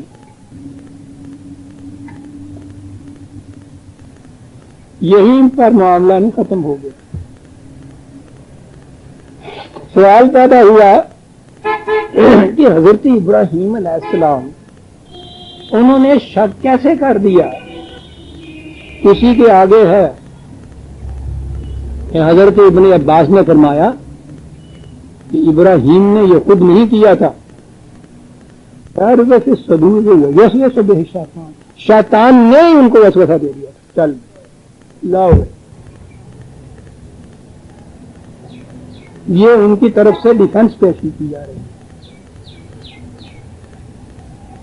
خدا اعلانیہ کہتا ہے شیطان سے، ابلیس سے، اس نے کہا تھا کہ ذرا مجھے چھٹی دے ابن آدم کے ساتھ، یہ نہ کرنا کہ درمیان میں میرا ٹینٹوا دبا دے. اس نے کہا میں چھٹی تو دیتا ہوں. کہنے لگا چھٹی دے اور پھر دیکھ کے میں اس کو کس طرح پگنی کا ناش نچاتا ہوں. خدا یہ کہہ رہا ہے قرآن کریم کے اندر کہ ٹھیک ہے تو کر کے دیکھ جو جی میں، میرے مخلص بننے کے اوپر تیرا کسی قسم کا غلبہ نہیں ہو سکے گا. چل تیری اور میری یہی شرط رہی اور چیلنج رہا، تو تیر آزما ہم جگر آزمائیں، میرے مخلص بننے کے اوپر تیرا کبھی غلبہ نہیں ہوگا. خدا ابلیس کو چیلنج دے رہا ہے. یہاں کہا جا رہا ہے کہ ابراہیم جیسے مخلص بننے کے اوپر اس کا غلبہ یہ تھا کہ اس نے وسوسہ ڈالا اور وہ خدا کے متعلق شک کرنے لگے. معاذ اللہ. عزیزان من، یوں ہوں میں منکر حدیث. جی اور آگے چلیے، لیکن کلیجہ تھامی ہے. کہا کہ ایک دفعہ اس قوم نے حضرت ابراہیم علیہ السلام سے کہا کہ چلو باہر تیوہار ہے ایک، وہاں ستارہ پرستی کا جشن منایا جا رہا تھا. میں نے باتیں ساری آپ کے سامنے پیش کی تھی کہ چلو. تو انہوں نے کہا تھا کہ اتنی سکیم ترجمہ کر لیا جاتا کہ انہوں نے کہا کہ نہیں بھائی میں بیمار ہوں. یہ آئی بات. اس کے بعد روایت میں یہ آیا کہ حضرت ابراہیم نے جھوٹ بولا تھا، بیمار وار کچھ نہیں تھے.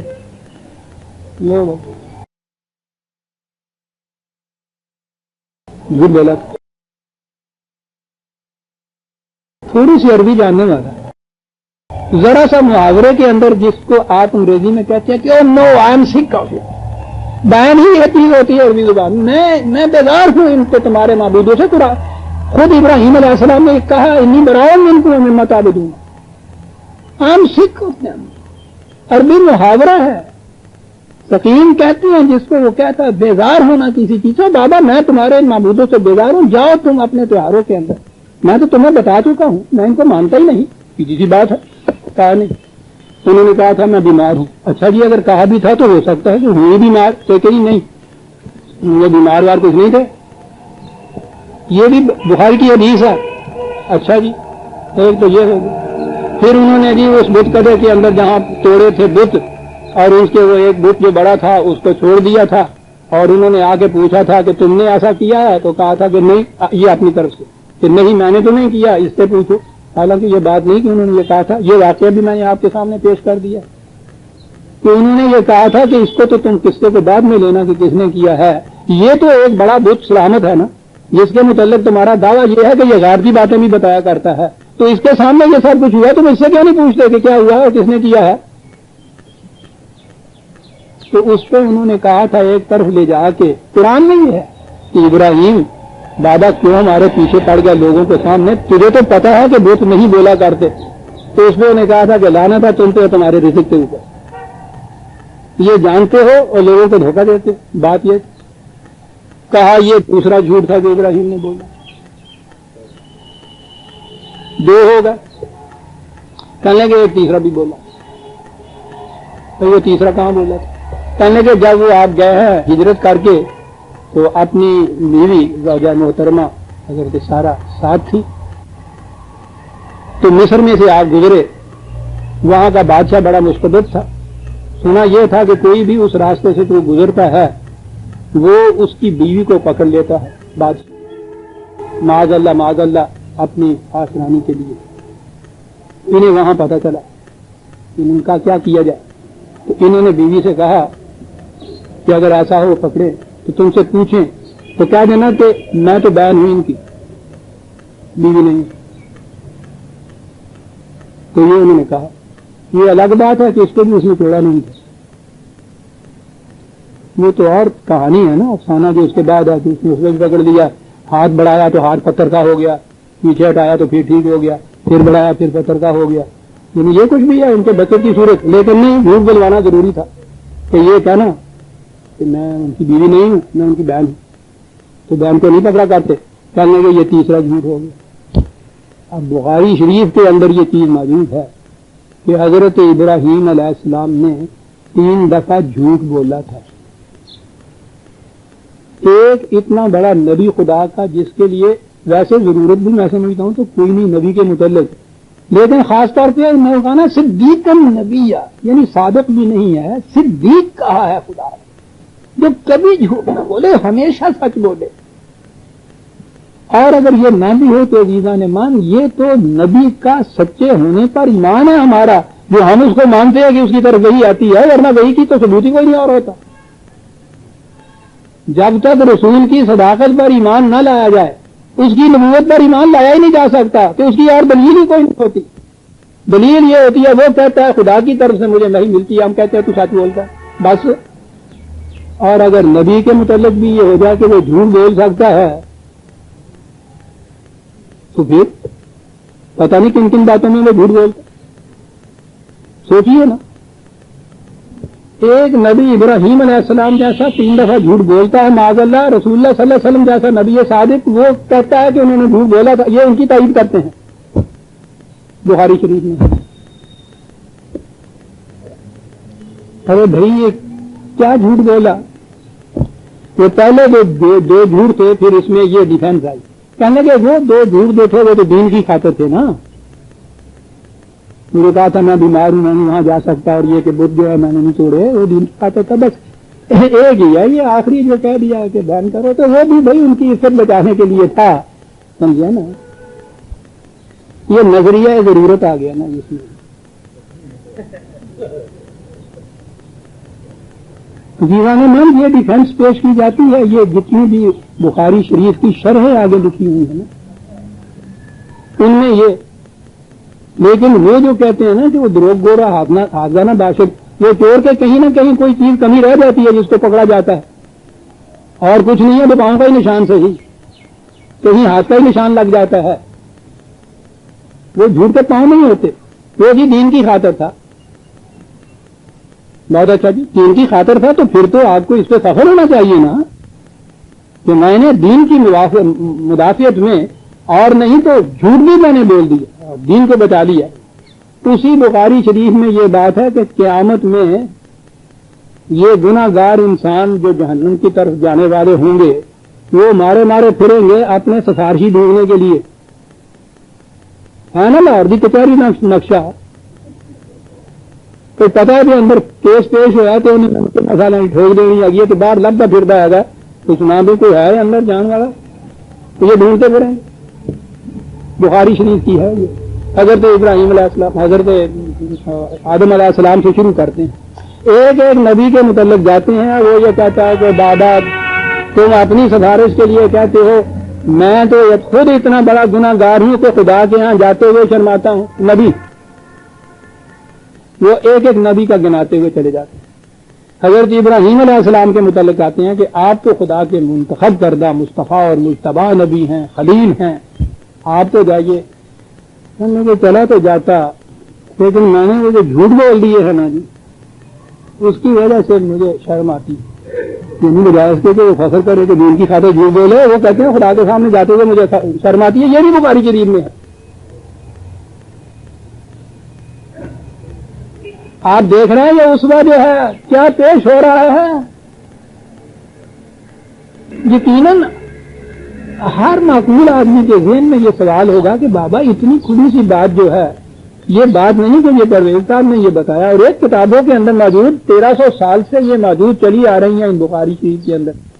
اتنا قرآن شریف تو ان کے یہاں پڑھایا بھی نہیں جاتا، اتنا دور اس کا ہوتا ہے، اتنے ختم اس کے ہوتے ہیں سب، اور یہ اس کے اندر ہیں. تو پھر یہ کیا بات ہے کہ ان کو سٹرائک یہ نہیں ہوتا؟ تو کیوں نہیں اس میں سے یہ کہہ کے نکالتے کہ یہ رسول اللہ کے نہیں ہو سکتے؟ میں کہتا ہوں یہ تو اگر اس میں پہلے نہ ہوئی ہوتی تو یہ خود داخل کر دیں. یہی تو سند ہے اس بات کے کہنے کی جو آج کہا جا رہا ہے کہ صداقت تو بہت بڑی چیز ہے دین میں، لیکن زندگی کی بات ضرورتیں ایسی آ جاتی ہیں جس میں جھوٹ بولنا واجب ہو جاتا ہے. ارے جھوٹ بولنا واجب کیسے کہہ رہے ہو؟ حضرت ابراہیم علیہ السلام نے تو بولا تھا. اپنے جھوٹ کی تائید اور سند کے لیے عزیزان من خدا کے اتنے جلیل القدر نبی کی طرف یہ منسوب اور حضور کی طرف یہ منسوب آپ نے فرمایا تھا. یہ جتنی وہ بھی حدیثیں بنائی ہوئی ہیں نا، آپ دیکھیں گے کہ اپنے اپنے بھی کرتوتے ہیں، ان کی تائیدیں لینے کے لیے عزیزان من یہ چیزیں رکھی ہیں. شک بھی پیدا ہو رہا ہے، جھوٹ بھی بولا جا رہا ہے.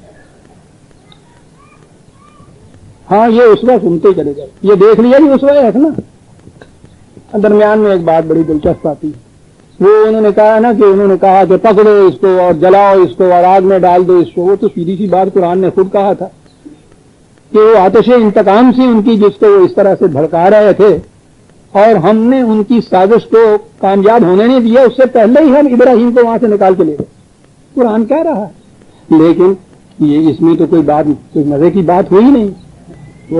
وہ زیر داستان والی بات تو ہوئی نہیں. اتنی سی بات اگر وہ کہہ دیں وائز تو کیا بات ہوئی شادی. وہ جی اکٹھا کیا انہوں نے، وہ جلانے کے لیے مرگھر سا بنایا انہوں نے. شمشان کہتے ہیں یہ ہندوؤں کے ہاں، وہی جلاتے ہیں.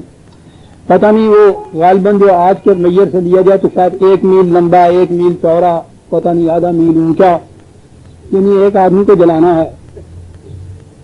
یہ سارا کچھ جو ہے، اور پتہ نہیں کتنا عرصہ ساری قوم کی عورتیں بھی باہر سے لکڑیاں کٹھی کر کے لا کے اس میں ڈالتی گئیں. اب اس کے بعد اس کو جلانے لگے، اس میں آگ نہ لگے، بس یہ نہیں گل رہا. وہ جو پکنک والے دن میرے ذمہ سارا انتظام سی، انہوں نے دسیا کہ جی سب کچھ ٹھیک ہے، پلاؤ واسطے چاول بھی ہیں، گوشت بھی ہیں، سب کچھ ہے، یہ لکڑیاں بھی ہیں، تو ماچس لانا بھول گیا. گاؤں ہم پلاؤ، وہ لکڑیاں جل نہیں رہی. تو آخر میں یہ لوگ بےچارے مجبور ہو گئے. تو یہ جسے گرگٹ ہم کہتے ہیں نا، کیرلا جنہوں پنجابی کہنے اگر گل پڑا ہوں تو آپ کو پتا نا کیوں کرتا رہتا بیٹھا ہوا. کہنے لگے یہ آیا، یہ ابھی شریف نے، اس نے آ کے تو دھونکلی جو اپنی ہے نا گل پھینک پھونکے ماری، اس کی پھونکوں سے آگ بڑھ اٹھی. اسی لیے ابھی شریف میں رسول اللہ نے فرمایا کہ یہ جو آپ کو گرگٹ کہیں نظر آئے نا، اس کو ضرور مار دینا. حضرت عائشہ تو صدیقہ رضی اللہ تعالیٰ عنہ نے گھر کے اندر ایک نیزہ رکھا ہوا تھا. وہ پوچھا کاہے کے لیے؟ کہنے لگے گرگٹ مارنے کے لیے، کیونکہ اس نے وہ آگ مشتعل کی تھی جس میں حضرت ابراہیم علیہ السلام کو جلانے کے لیے بھیجا گیا تھا. وہ کوٹ پلی اچاری پتہ نہیں کتنے گئی. ہوں فکر جو تو نظر آ گیا کوٹ گئی تیری نانی اما نے، یہ تیرے دادا نے. عزیز آنے من نہ کیا عرض کروں ان چیزوں کے اوپر، نہ ہنسیے روئیے. یہ ہے مثلہ معہو جس کو کہا جاتا ہے. قرآن کے ساتھ قرآن کی مثل اسوہ حسنہ پیش کیا جا رہا. بہرحال یہ بھی کیا، اور اس کے بعد اب وہ آپ کو ڈال رہے ہیں اس میں، اتنا اونچا الاؤ بنا دیا پہلے ہی، اور اس میں سے وہ ڈالیں کیا؟ کہنے لگے پتہ نہیں ایران کا کوئی چلا آ رہا تھا، اس کے پاس ایک منجنیک تھی، وہ جیسے کرین ہوتا ہے نا اس قسم کی چیز، اتفاق سے نہیں لیجیے کہ وہ مل گیا، تو اس میں لٹکا کے آپ کو، تو پھر ایسے اس میں ڈالا تھا. 40 دن اس کے اندر رہے تھے آگ کے اندر آپ کے، اور وہ خون بن گئی تھی. اس واسطے یہ نہیں ہوا. یہ بھی ہے تو ہمارے لیے یہ اسوا ہوا نا کہ ایسا اگر ہو جائے تو کوئی بات نہیں ہے، آگ میں ڈالے بھی جاؤ تو وہ پھول بنے گی. تو اسوا ابراہیمی تو یہ ہے نا ہمارے سامنے. چلیے صاحب اب آ گیا وہ تعمیر کعبہ کا ذکر. بڑا اہم واقعہ ہے وہ، جس کے لیے ذبح عظیم قرآن نے کہا ہے، جس کے لیے رکھا. باپ بیٹے کو لے کے آ گئے ادھر آ کے، ان کو قرآن خود یہ کہہ رہا ہے کہ جب وہ بیٹا اتنا بڑا ہوا کہ باپ کے ساتھ کام کاج میں ہاتھ بٹانے لگ گیا، تو اس کے بعد وہ اس فطرت کے پروگرام کے مطابق وہ ادھر لے کے آیا، یہاں آ کے بسایا. تو یہ وہ مقام ہے جس کے بعد خدا نے کہا ہے کہ وہ ابراہیم شاباش تو ہر آزمائش میں پورا اتر آیا، اور کتنی بڑی آزمائش کی یہ جو تم نے کیا ہے. اب یہ دیکھیے کہ وہ کیسے پورے اترتے ہیں. بخاری شریف میں ہے، سنیے بخاری شریف کتاب الانبیاء. تو میں اصل عبارت نہیں پڑھتا کہ آپ لوگ عربی نہیں جانتے، ترجمہ پڑھتا ہوں، ورنہ اصل عبارت میرے سامنے. سنیے ابن عباس کہتے ہیں رضی اللہ تعالیٰ کہ اول جس عورت نے گھاگھرا پہنا وہ والدہ اسماعیل ہیں. انہوں نے گھاگھرا اس لیے پہنا کہ ان کے نشان پا کا سارا کو پتہ نہ لگے. کیا بات ہوئی؟ اس کی تشریح فتح الباری میں یہ کی گئی ہے، میں کسی سنا دیتا ہوں. انہوں نے لکھا، یہ میرے سامنے ہے وہ حدیث، کہ حضرت ابراہیم علیہ السلام کی پہلی منقوہ بیوی تھی حضرت سارہ، اور یہ حضرت ہاجرہ جو ہیں یہ ان کی کنیز تھی، جو حضرت سارہ نے ہی ان کو تجویز کی تھی، لونڈی تھی. تو حضرت سارہ کے اولاد نہیں، حضرت ہاجرہ کی اولاد ہوئی تو اس وقت سوکن ڈا جسے کہتے ہیں، سوکن کی رقابت کا جذبہ جو تھا یہ تیز ہوئی آگ، اور انہوں نے ابراہیم سے کہا کہ اس کو باہر نکال دو. ان کے ہاں حضرت ہاجرہ کے یہاں بچہ پیدا ہوگی، انہوں نے ابھی عرض کیا حضرت اسماعیل علیہ السلام. اس سے وہ رقابت اور انتقام کا جذبہ اور تیز ہو گیا. انہوں نے کہا کہ نہیں، باہر نکال. ذرا الفاظ سن لیجئے انہوں نے کیا کہا. اس نے قسم کھا لی کہ میں ضرور اس کے ہاجرہ کے 3 اعضاء کاٹ ڈالوں گی، ناک اور 2 کان. پاس ہاجرہ نے ایک گھاگرا لیا، وہ جو گھگرا گھاگرا لیا اور کس کر اس کو اپنی کمر میں باندھ لیا اور بھاگ نکلی اور اس کا دامن گھسیٹتی گئی تاکہ اس کے آثار پا کا سارا کو پتہ نہ لگے.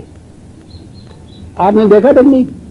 یعنی اگر ویسے چلتی تو صرف پاؤں کے نشان پتہ چلتے ہیں. اب جو اس کے بعد گھاگرے کے ساتھ مٹانا شروع کیا، پاؤں کے نشان تو مل گئے تو گھاگرے کا نشان تو کہکشاں کی طرح باقی رہا ہوگا. یہیں وہ ساری پگڈنڈی باندھی گئی ہوئی. اور ملاحظہ فرماؤ، وہ کرنے والی بی بی، یہ بتانے والے اشارے پاؤں کا نشان مٹا رہے ہیں جی، کہنے لگے اس لیے گھاگرا پہنا تھا. لیکن وہ پکڑی گئی. ابراہیم لے آئے، آ کے کہا، اس نے کہا کہ میں نے تو قسم کھائی ہوئی. کہنے لگے کہ بی بی خدا کا نام مانو بیچاری، کیوں اس طرح کاٹتی ہے؟ اب یوں کرو کہ اس کے دونوں کانوں میں یہ تم چھوٹی چھوٹی بالیاں ڈال دو تو یوں کٹ جائے گا نا. تم نے کہا تھا نا کاٹوں گی تو چھید دو، اور ناک میں چھوٹی سی نس ڈال دو. اس طرح تیری قسم پوری ہو جائے گی. قسم تو پوری کی، لیکن کہا کہ نہیں صاحب میں اس کو یہاں رہنے نہیں دوں. سیدھی سی بات، اس کو تو نکال دو. تو یہ حضرت سارا کی اس بیوی کی ضد تھی جس کی وجہ سے ابراہیم علیہ السلام مجبور ہو گئے اور وہ ہاجرہ کو اور 6 مہینے کے بچے اسماعیل کو لے کے وہاں سے چل پڑے. اور اس نے کہا تھا کہ ان کو وہاں چھوڑنا جہاں نہ آدم ذات کہیں نظر نہ آئے دور دور. تو وہاں وہ لے کے آئے. اس مقام پہ دور دور تک کوئی آبادی نہیں تھی، اور یہاں لا کے اپنی بیوی 6 سال کے بچے کو اس مقام پہ جہاں کوئی سبزی کا نام نشان تک نہیں تھا، کوئی انسان قریب نہیں تھا، ایک جھاڑی کے پاس ان کو لا کے بٹھا دیا، رکھ دیا. پانی کا ایک چھوٹا سا مشکیزہ اور تھوڑی سی کھجوریں دے دی، اور یہ تھا ایک تھیلی کھجوروں کی، ایک مشک پانی کی دے گئے. پھر ابراہیم پیچھے کو چل پڑے. والدہ اسماعیل ان کے پیچھے پیچھے چلی اور کہنے لگی کہ اے ابراہیم، آپ ہم کو اس وادی میں چھوڑ کر کہاں جاتے ہیں جس میں نہ کوئی غمخوار، نہ انسان، نہ کوئی چیز. عزیزان من، اسوہ حسنہ پیش ہو رہا ہے. بیوی 6 مہینے کا بچہ اس جگہ چھوڑ رہے ہیں جہاں کوئی نشان نہیں، کوئی آدمی نہیں، کوئی آبادی نہیں، کوئی کھانے پینے کی چیز نہیں، تنہا. تھوڑی سی کھجوریں، پانی کا ایک اتنا سا مشکیزہ جو 2 دن میں ختم ہو جائے گا. بیوی پیچھے پیچھے جا کے یہ کہہ رہی ہے کہ آپ کیا کر رہے ہیں؟ عزیزان مان، اسوہ حسنہ. آج کسی شخص کے متعلق یہ کہیے کسی سے کہ اس نے یہ کیا تھا اپنے بچے اور بیوی کے ساتھ، دیکھیے یہ اس وقت کیا بنتا. میں تو زبان زید نہیں دیتی، جرت نہیں کر سکتا. وہ کہہ رہی ہے کہ ابراہیم ہمیں کس کے حوالے کر کے یہاں جا رہے ہو، چھوڑو. اب یہاں جواب تو کوئی نہیں بن پڑتا. وہ کہہ رہے ہیں کہ کیا ہے اللہ کا حکم ہے اس لیے میں یہ کر رہا ہوں. چل بھائی، ابھی تک تو یہ ابراہیم علیہ السلام ہی تھے، اب درمیان میں ان کو بھی یہ لے آئے. خدا یہ حکم دے رہا ہے جس میں ربوبیت عالمینی اپنے ذمہ لے رکھی، چھوڑ دیا یہاں. اور پھر وہ جو پانی ختم ہوا تو وہ جو ہے نا کہ پھر وہ بیچاری بچے کو اس کے جھاڑی کے سائے میں لٹاتی تھی، بھاگی بھاگی بھاگی اس ٹیلے پہ جاتی تھی کہ دور دور دیکھوں نہ کمی پانی ملے. اور پھر بچہ روتا تھا تو بھاگی ہوئی آتی تھی اور اس طرح سے بھاگ بھاگ جاتی تھی. وہ جو صفا اور مروہ میں کہتے ہیں نا کہ یہ اب یہ صحیح کی جاتی ہے بھاگ کے، وہ کہتے ہیں وہ سنت ہے ہاجرہ کی. اور جو کہیں پانی نہیں ملا تو ایک دفعہ آئی تو پھر وہ وہاں جبریل فرشتہ آیا، اس نے بتایا تو انہوں نے جب ایڑیاں رگڑی تھی تو وہاں سے پھر پانی کا چشمہ ابلا، اور وہ چشمہ جو تھا وہ پانی دیا، اور وہ ہے جہاں یہ وہ زمزم کا کنواں جسے کہتے ہیں. اس طرح سے وہ نکلا. عزیزان من، اسوہ ابراہیم، کعبے کی تعمیر، مشیت کا پروگرام. حضرت اسماعیل علیہ السلام کو قرآن کہتا ہے کہ جب وہ اتنے بڑے ہو گئے کہ باپ کے ساتھ کام کاج میں ہاتھ بٹانے کے قابل ہو گئے، علامہ بلغ صحیح، تو ان باپ بیٹے نے اس طرح سے وہ تعمیر کعبہ کی. یہ وہ روایت بیان ہو رہی ہے 6 مہینے کے بچے کو جہاں چھوڑ گئے. اور اگر اگلی بات بتاؤں کہ اسماعیل علیہ السلام نے بھی شادی بھی کی تھی اور وہ کبھی کبھی ملنے کے لیے آتے تھے، تو بیوی نے یہ حکم لگا دیا تھا کہ آپ جاتے ہیں سواری کے اوپر بیٹھے بیٹھے ان کو مل کے آ جانا. سواری سے اترنا نہیں. اندازہ لگائیے اس وقت یہ بیوی کا حکم، ملنے جا رہے ہو بیٹے کو بہو کو، سواری سے نہیں اترنا، کھڑے کھڑے وہیں. کیا سوچ رہے ہیں آپ اس خاوند کے متعلق بیوی کے دل میں کیا چیز تھی؟ معاذ اللہ معاذ اللہ، بہو کے پاس جا رہے ہیں، بیٹی کے پاس جا رہے ہیں. چنانچہ وہ آئے تو بیٹی نے، اسماعیل گھر پہ نہیں تھے، تو اس نے دیکھا بیٹی نے 2-3 منٹ کی فرصت اور چاہتا ہوں کہ آپ کا وہ سر جو ہے الجھا ہوا ہے، دھویا ہوا نہیں ہے. انہوں نے کہا کہ آؤ یہ میں آپ کا سر دھو دوں. تو اس نے کہا کہ بیٹی میں ایک طرف سر جھکاتا ہوں، نیچے پتھر رکھو. سواری پہ بیٹھے بیٹھے ادھر پہلے دھویا پھر ادھر سر دھویا، کیونکہ اترنا نہیں تھا نا، انہوں نے قسم کھائی ہوئی تھی. تو پھر یہ کہہ کے چلے گئے کہ اسماعیل آتا ہے تو اس سے کہنا کہ اپنی چوکھٹ کو بدل دو. تو وہ چلے گئے. تو انہوں نے کہا کہ والد صاحب تشریف لائے تھے اور وہ میں نے اس طرح سے سر دھویا ان کا، اور انہوں نے کہا کہ اپنی چوکھٹ کو بدل دو. انہوں نے کہا ٹھیک ہے. تو بیوی سے کہا کہ طلاق طلاق طلاق، سنتے طلاق دے دی بیوی کو. تو یہی کہہ گئے تھے باپ ملازہ فرما. سینہ تمام داغدار، پنجہ کجا کجا نے. اسوہ ابراہیمی قرآن کہتا ہے تمہارے لیے ماڈل ہے. ہاں جناب، اور آخری بات کو سن لیجیے، وقت ہو گیا ہے. اللہ تعالیٰ نے کہا تھا کہ ابراہیم کے سامنے بڑے ابتلا آئے اور ایک ایک میں وہ پورا اترا، اور جب پورا اترا تو ہم نے کہا کہ شاباش ابراہیم، کیا بات ہے تمہاری، یہ ہے وہ جوہر تمہارے جس کی وجہ سے تمہیں امام للناس ہم نے بنایا ہے، امام بنایا ہے. آپ کو پتا ہے کہ یہ ابتلا اور یہ آزمائشیں جن کا پورا اترنے کے بعد یہ اس مقام پہ پہنچے ہیں اور خدا نے امام للناس بنایا ہے، یہ کیا تھی؟ سنیے روایات میں کیا تھی. کہنے لگے یہ بڑے اہم ہوں گے جن کا حکم دیا اور انہوں نے مانا. کیا حکم تھا؟ مونچھیں سامنے سے ترشواؤ، اچھا جی، کلی کرنا، ناک صاف کرنا. ابن کثیر کی تفصیل موجود ہے، ابن طبری کی تفصیل جو ہے اس کے اندر یہ ساری تفصیل موجود ہے. میں کہہ رہا ہوں ناک صاف کرنا، مسواک کرنا، سر کے بال منڈانا یا ذرا لمبے چھوڑنا، ناخن ترشوانا، بال لینا صاف کرنا، بغل کے بال لینا، استنجا کرنا، جمعے کے دن غسل کرنا. یہ احکامات خداوندی سے کہ جب ابراہیم علیہ السلام نے ان کی تعمیل کی تو خدا نے کہا کہ شاباش ابراہیم، اب تمہیں دنیا کا امام بنا دیا گیا. ایسا کچھ زیادہ نہیں کہنا چاہتا. یہ ہے وہ اسوہ عزیزان من جو ان روایات کی روح سے پیش ہو. یہ تو اسوہ ابراہیمی ہے. میں جرت نہیں کر سکوں گا کہ میں حضور نبی اکرم صلی اللہ علیہ وسلم کا جو اسوہ روایات پیش کر سکوں. بات حضرت ابراہیم کی تھی. میں سمجھتا ہوں کہ اس سے زیادہ کچھ کہنے کی ضرورت نہیں ہے. یہ ہیں وہ روایات جس کے انکار کے اوپر میرے خلاف ہزار علماء نے کفر کا فتویٰ لگایا. عزیزان مان، اگر یہ کفر ہے، ان انبیاء کرام کی شان کی مدافعت میں ان سے انکار کروں، 10,000 مرتبہ کفر کا فتویٰ لگا دیجیے، میں ان کے دامن میں پناہ لے لوں گا اور کہوں گا کہ اللہ، میں نے تو حضور کی اسوہ حسنہ سے داغدار ہونے سے بچانے کے لیے یہ کیا تھا. اگر یہ کفر ہے تو ہوا کرے. ہزاروں ایمان اس کے اوپر نثار کیے جا سکتے ہیں. حضرت ابراہیم علیہ السلام حضور نبی اکرم صلی اللہ علیہ وسلم کی سیرت طیبہ اور اس کے اوپر اس قسم کے چھینٹے جو ہے، ان چھینٹوں کا نہ ہونے والا جو ہے اس کے خلاف جو فتوے لگایا. جو بھی کچھ کوشش کرتا ہے کہ ان داغوں کو کسی طرح سے مٹائے، اس سے بڑا ثواب کا کام دنیا میں نہیں ہو سکتا. ربنا تقبل منا انک انت السمیع العلیم. عزیزان ایمان، ہاں